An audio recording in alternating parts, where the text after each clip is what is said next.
Hello, everyone, and welcome back. Today, I have a surprise for you. It is another interview with the famous Neisha Salas-Berry. So, without further ado, here's Neisha. With every start, we are born again. Open your heart. Okay, everybody, I want you to welcome Miss Neisha Berry, who I'm sure you have heard of. And if you have not, then I don't know where you've been, because she's like the queen of ketovore. And I think, did you invent the term ketovore?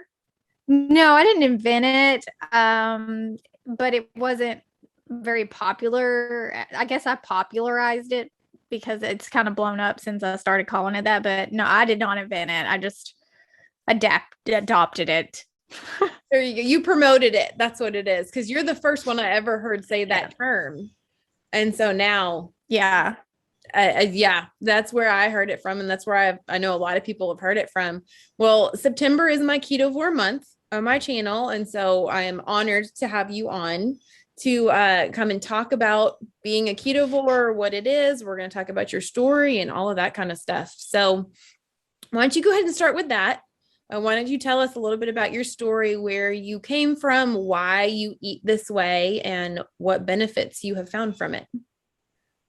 So I basically came to this way of eating because my husband had been eating that way for a year, and I had continued to feel bad and get sicker and sicker and gain weight, unexplained weight, because I'd never gained a pound in my life basically since high school. I'd always been skinny, and I gained close to 60 pounds. And so then I did Whole30 and I did paleo and, all the things, but it didn't matter. I still felt like crap and didn't lose any weight. And I was like, fine, I'll give keto a try.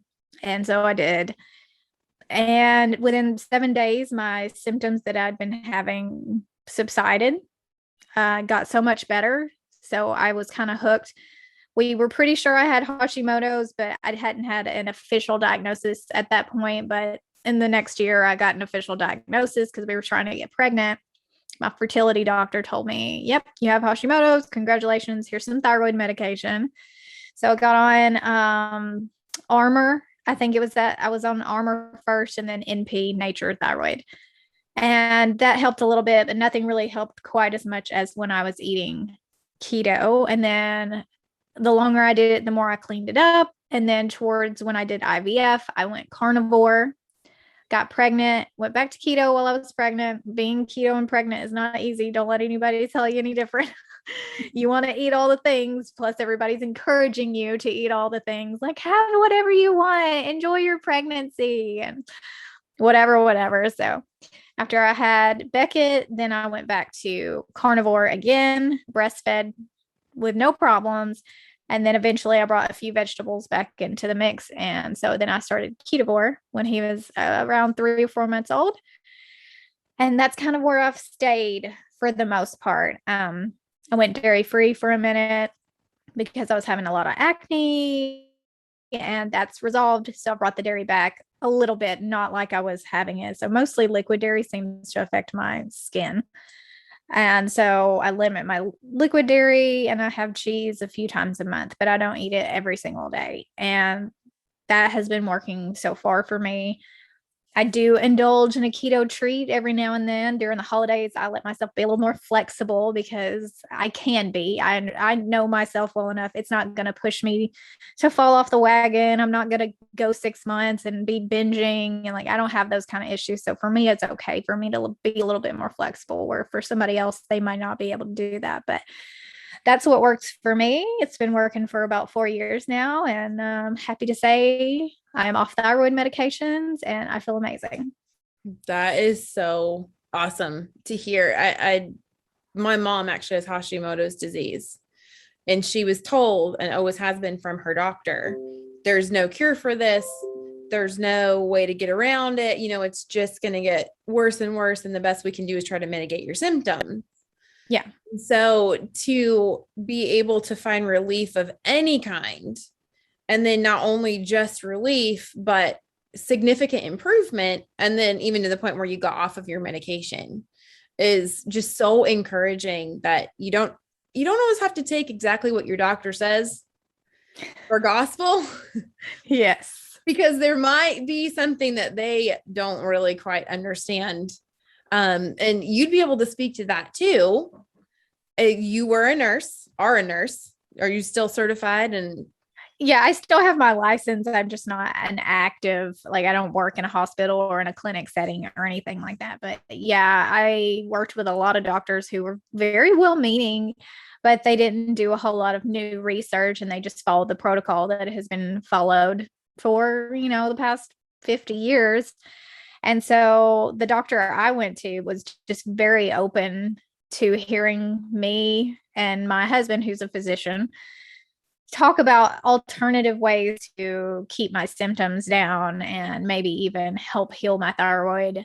Because if you just get the basics from most doctors, it's like, well, like you said, we're just going to wait on your thyroid to kill itself and here's some medication. But I was not thrilled with that prognosis. So I dug a little deeper and did a lot of self-experimenting, because even the more holistic books on Hashimoto's don't promote keto, and they definitely don't promote a carnivore or meat-based way of eating. And so I was basically on my own with this, and I thought, well, if I don't do anything, my thyroid's going to die, and if I do this, then maybe it helps, but if it doesn't, then I'm still in the same place I would be if I didn't adventure out and see if this could help. So yeah, I didn't have a lot of support from many people because most people are not following this way of eating for Hashimoto's. They're concentrating on not eating soy and staying gluten-free, and that's basically it. But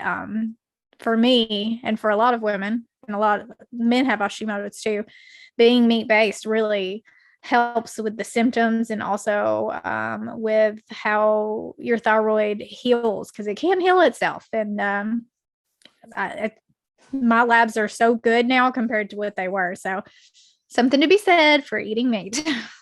Yeah, just eat your meat. I love that. When Dr. Berry says that, just eat your meat. Just don't overthink it and eat your meat. I have a lot of medical people in my family, whether they're doctors or nurses or in all kinds of fields. And they've all said, we're not taught this. No. We're taught medicine. We're taught, here is your symptom, here is a pill. That is really kind of where healthcare is going. They practice medicine, and it's called a practice because it's not been perfected by a long shot. And so I know they have said that they really never got a lot of education on nutrition and how much food can affect you. Yeah. We, and nurses as well, we take nutrition, but it is, the standard American pyramid where you eat mostly grains and vegetables and fruits and then very little fat and meat at the top. So I learned literally nothing from nursing school about how to promote health from nutrition, because it's all upside down and backwards basically. But it was kind of difficult in the last year I was doing nursing to see, gestational diabetes being treated with high carb diets and lots of snacks and all of that kind of stuff. It was kind of hard for me to keep my mouth shut. So yeah, we've kind of been doing the same thing. It's because we have 9 children total. We're blended, and 6 of them eat keto, low carb, carnivore. And so when we'll go to parties or we'll go to church and we'll have all these events, and we see so many children that are struggling. And it's like, it's so hard to see that people just don't know, and we kind of try to let people know and we try to promote it, but so many people are just unwilling to listen to it and they're afraid. So you guys have Beckett. yes. And Beckett is also low carb, keto, and carnivore, somewhere in there. was that ever a question? Did you ever think, should we just go ahead and feed him standard American diet for the first couple years and then, we'll fix his problems later when he develops them? Or what was kind of your plan?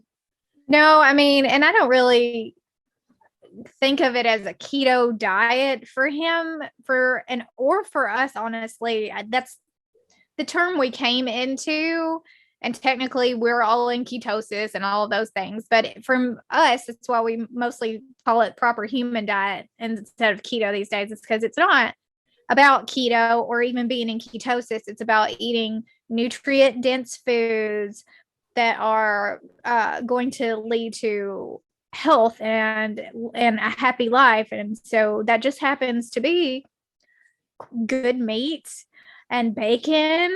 And he does eat some berries. He loves berries, strawberries, raspberries, blueberries. He likes cashews. If we go out to dinner, sometimes he'll have a sweet potato fry, but he eats whole foods. And for me, that doesn't sound like a diet to put a baby on. That sounds like the kid is just eating real food. And so that's the way I come at it, because I feel like some people might hear, oh, you put your kid on a keto diet, and that sounds crazy, but that's not really what we're doing. We're just feeding him the most nutrient dense foods that we can. And then he also has treats, because I feel like berries are treats. Like that's fine. And then he picks what he wants, and that he likes meat and he likes berries, and that's just what he likes. It's not like I'm telling him, you can't have a Pop-Tart. He just doesn't know what a Pop-Tart is. And if he had it, I'm sure he would like it, but why subject him to that this early in life when he's got his whole life ahead of him to try new foods? And, when he's 12 and he's at a birthday party and he has whatever he wants to eat, he's going to, feel the effects of that too, and learn from experience that these foods make me feel good and these foods make me feel bad. And he's going to have a good foundation. And that's really what we're focusing on, just giving him a good foundation of that foods are good for you. And when you eat them properly, then you feel really good. Yes, I love that you say that. We're trying so hard to get away from the term diet. Yeah. Diet has such a negative connotation. And Yeah. it's so much more. It's not even just a way of eating. It's a way of living, because it's so much more than just what you put in your body, but it's also what you put on your body.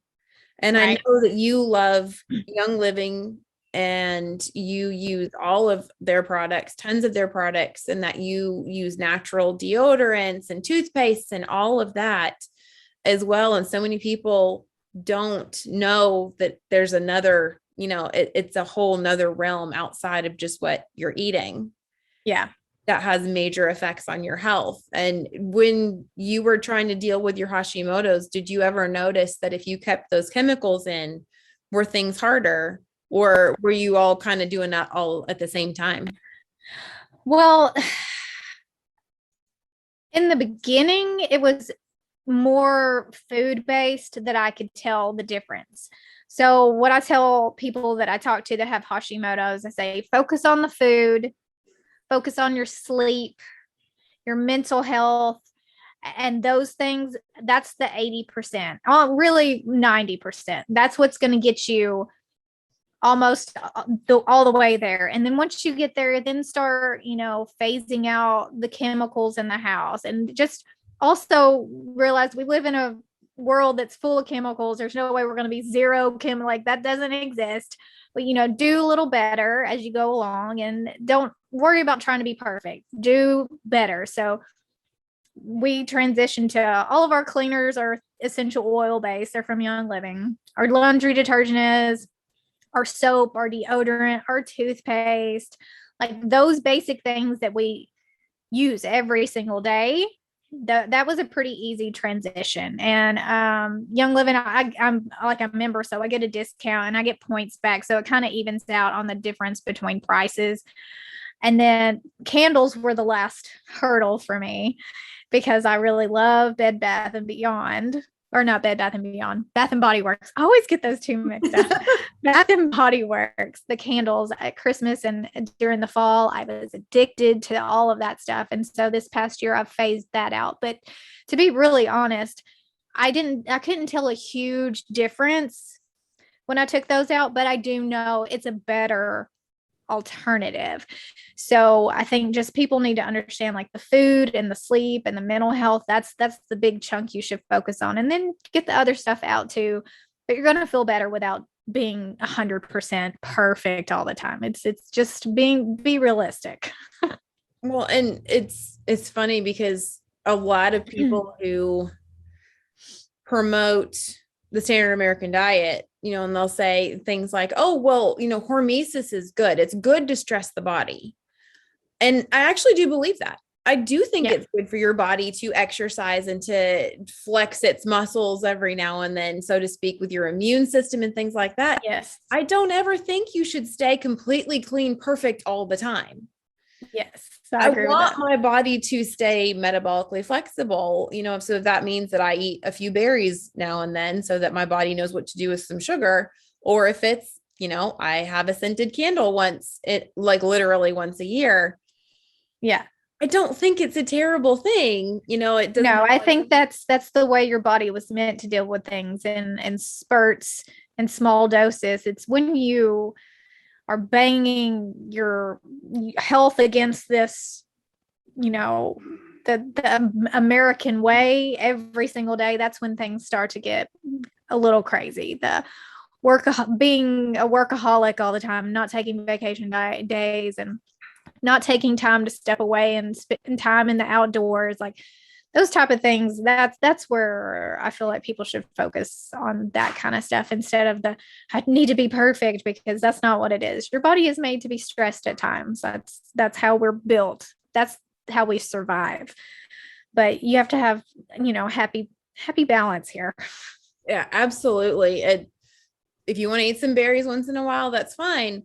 But right now you can live in Alaska and go to the grocery store in the dead of winter and get strawberries the size of your palm. Yeah. That's not normal. Yeah. There's a lot of things that we as humans have access to every single day, all year long, that is just not what we shouldn't have access to that. Just like we used to have feasts very rarely, and we ate all the things, but that was very rare. And now most people are going out to eat dinner every single week at a restaurant, having 5 courses, dessert, an appetizer, and a cocktail, like every single week. Is not even a celebration if you're doing it that often. So just, modern society has changed a lot in how we as humans function and eat and think, and all of it is just, it's a bit crazy if you think about how different the world is now than it was a couple hundred years ago. Oh, very much so. And I love your attitude about, you don't have to be perfect. So many people who come to this way of eating or this way of living think that if they mess up once, oh, it's over. I've screwed everything up. And, it's just, they're so dogmatic. Yes. From one to the next. And it's like, no, let's leave your old ways behind. It's time to move on to a new way of eating, a new way of, providing for yourself in many other ways. And that means giving yourself some grace too. Yeah. The diet culture creeps its way in. And that's kind of what a lot of us came to keto, because it was so freeing that we didn't feel like we were on a diet. We were just eating whole foods, low sugar, low carb way of eating. And then, as it gets more popular, then all the diet culture creeps in, all the products creep in, all the things that we were trying to get away from in the first place are back and better than ever in the keto sphere. So yeah, I don't like the dogmatic way of thinking. It's a real world, and you're a real person. And if you mess up one day, that's not the end of the world. Like today, you don't even have to wait till tomorrow to get back on the wagon. You can do it right now. Yeah, exactly. Oh, those keto products. Don't even get me started on those keto products. I saw keto bread from one of the big bread companies, and I was fuming. I in the middle of the store, whenever I was like, oh, let me see exactly how keto this is. My kids are like, Mom, please. But I was like, no, I have to look at this. But yeah, it's essentially it's the same thing. They've just put a lot of extra fiber in it, and it's not even any different than a regular loaf of bread. oh no, it's still wheat. Wheat is not keto. It's never. And then on the bottom of the package, it actually has a label that says includes a bioengineered food product. What does that mean? What does that even mean? You'd be better off if you were someone who was like, I just want some bread. You'd be better off going to this place that makes it from scratch and it's like true artisanal bread. I would much rather you say, look, I'm just going to have some real bread than go buy those keto products that have God knows what in them. Like, that's not what it's about. It's not about having something with a label on it. That's not what we're trying to go for here. It's getting away from the addiction to all these frankenfoods that have been made specifically to make you want more and sit there and just eat and eat and eat without even thinking. You're mindlessly putting food in your mouth. You're not even really enjoying it. You're doing 17 other things. You're driving to work, like all these things. That's what we're trying to get away from. Yeah. And I love that they figured out the bliss point. We are literally nothing but a giant science experiment. And they hook electrodes up to, the test subjects and feed them foods to see what parts of the brain light up and how much do you love this? And let's adjust the salt or the sugar on this just a little bit. Yeah. I'm done being a science experiment. And that includes with the keto. It's the same thing. Keto junk food is still junk food. And if you're just having it every now and then whatever. But most people are just trading one for the other, and they're still eating that every single day and think that it has a keto label, so it must be better. But it's marketing, and they're just trying to get in your wallet. So stay away from them as much as you can. Yeah. And we did it at the beginning of our keto journey. We absolutely used all of the products, and we got all of the replacements and the low carb tortillas and the bread and everything. And I think for a little while it can be helpful. Yeah, absolutely. Like, you stall fast on that stuff. Oh my gosh. And all the almond flour and my roosters going crazy. Yeah, I think that they're a great tool to have in the beginning when you're trying to get away from that stuff, and even further in your journey when you're like, I'm just going to have a treat today. But to just replace eating junk food with a healthy junk food, it's still a junk food based way of eating, and that's not optimal. Yes, I completely agree. Well, one question that I always try to ask everyone that I have for an interview, which I think is the most important question that I could ever ask anyone. Actually, it's two questions. Do you drink coffee? And if you do, how do you take your coffee? I absolutely drink coffee. I love coffee.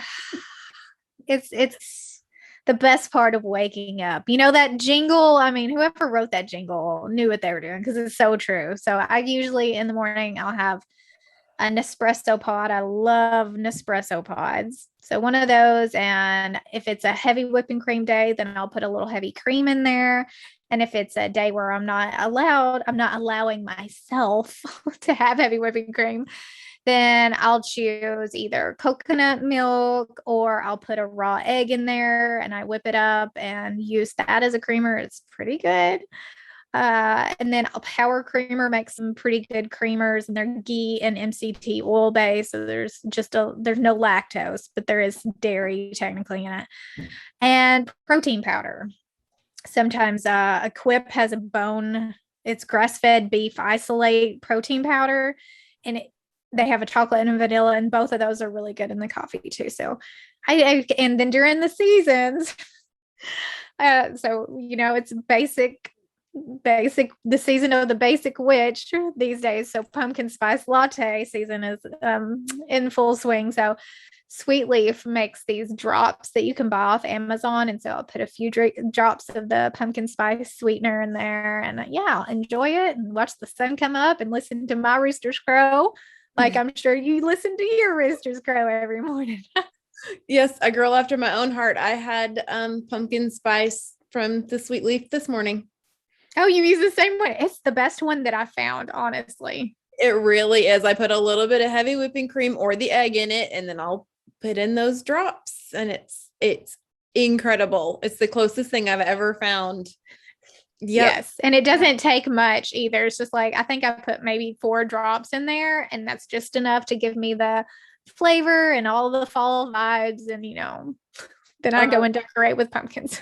100%. I know I'm jealous of all your pumpkins. I've been watching your videos of you decorating. I'm like, oh, I don't have any decorations. Girl, it's time. It's time. Oh my gosh. I know we sold everything when we moved from California. So now I got to replenish everything. Well, Walmart has really cute stuff this year. I've got to make a trip. Yeah, you definitely do. Well, thank you so much for coming on my channel and for just chatting about everything. And I will link your information down below to your Instagram and to your YouTube channel and to your podcast, so that in case everyone wants to learn more about you, if they have not heard about you, which I don't see how that's possible, but it's totally possible, Amy, that people only know who my husband is. That's totally possible. Oh, well, I had you on the channel before I had him on the channel. So that is true. Where my loyalties lie. I'm just saying. But anyways, thank you so much for joining us. And we will talk to you later. Anytime. You just hit me up. We'll do it again. I hope you guys enjoyed that as much as I enjoyed talking with her. We talked for a while beforehand and after. That was so much fun. Thank you, Neisha, so much for coming on and just chit-chatting about everything, especially coffee and our love for it. All things pumpkin spice and the fall. Fall, absolutely my favorite season of all. Anyways, thanks so much, guys, for checking in today. Please do all of the things. I hope that you really enjoyed this. Leave me a comment down below, and we will see you next week with a new recipe. Thanks so much, guys. We'll see you on the way.